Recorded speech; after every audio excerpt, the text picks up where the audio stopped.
Hey everyone, so let's continue with linear equations. We've covered the slope-intercept form, so today let's do the standard form, which is just a little bit different. Here we go.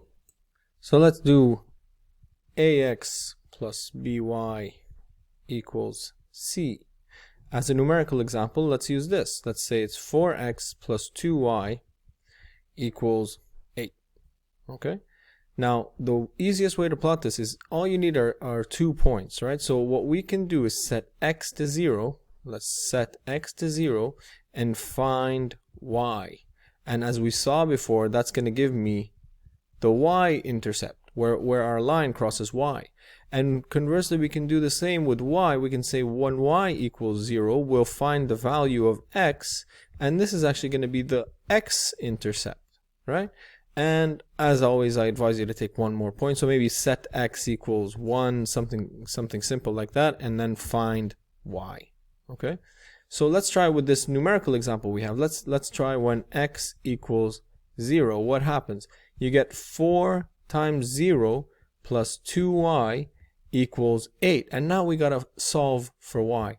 Now 4 times 0, I know that's 0, right? So I'm left with 2y equals 8. And as you know, to solve this, we just got to divide. Since it's being multiplied by 2, we divide by 2, which is the inverse. Right side said, me too, me too, me too, like a jealous little brother. And these two cancel out. I'm left with y equals 4. So that's my y-intercept. When x is 0, y is going to be equal to 4. So let's repeat the process now, but with y equals 0. Let's see what we get. I would get 4x plus 2 times 0 equals 8. 2 times 0 is just 0. I'm left with 4x equals 8. Again, you divide both sides by 4 to get rid of that 4. There you go. And I'm left with x equals 2. Now there's my 2 intercepts.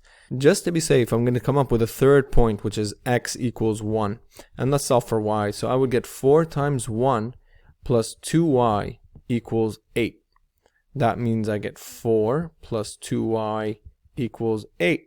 Now first I got to get rid of that 4. I'll do minus 4 and minus 4 on both sides. So those 4's cancel out.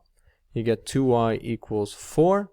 And then I divide by 2 on both sides to get rid of that multiplying 2. And if you're having trouble following this, then you should check out our earlier videos on you know, 1-step and 2-step algebraic solving. So here's another point. When x is 1, y is 2. So that'll help us make sure that our line is nice and straight. Now, as we did before, let's get a graph out here and start plotting. Abracadabra, there you are. So we got a couple of points here, right? So let's clean this up a little. We got one point here, which is 0 and 4.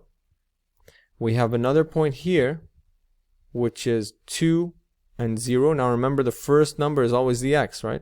And we got a third point here, just to be safe, which is 1 and 2. So you have 0 and 4. You've got 1 and 2. And you've got 2 and 0. And they seem to be nicely aligned. There you go. That's all there is to it. Okay? So the best way to do this is always take the x equals 0 and find y. Get the y equals 0 and find x, and those are your y and x intercepts, and then you end up with an easy way to graph this. If you wish, you could always transform this, you know, convert it to the slope-intercept form. So the way you do that is you're trying to isolate y, right? You're trying to get y all alone. So the best way to do that is first, let's get rid of that 4x. So we do minus 4x. Other side is jealous, he needs one too. So these cancel out, and I'm left with 2y equals 8 minus 4x. And now I want the y alone, so I'll divide by 2 since it's being multiplied by 2. I divide everybody on the right by 2. I'm left with y on the left, and I get 4 minus 2x. Now I always prefer to write it with the, you know, the x term first. Okay, so I'm just going to switch the order here, because as you know, addition is commutative. As long as you take the sign with the guy, this negative belongs to the 2x, right? It belongs to the guy after. It doesn't belong to the equation or shared or anything like that. It belongs to him. So there you go. There's this slope-intercept form now. Now I can see that my slope my slope m equals -2, and my intercept, my y-intercept, is equal to 4, which is totally correct, right? There's my y-intercept, and look at the slope. For every 1 step forward, we take 2 steps down. 1 step forward gives me 2 steps down.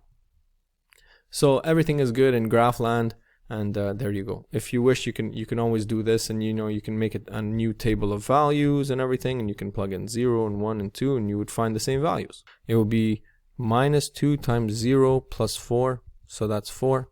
You would get -2 times 1 plus 4, this would give you 2, and you can do -2 and 2 plus 4, that gives you 0. And those are the exact same points that we found earlier. So basically it all checks out. Now let's take a look at the last form.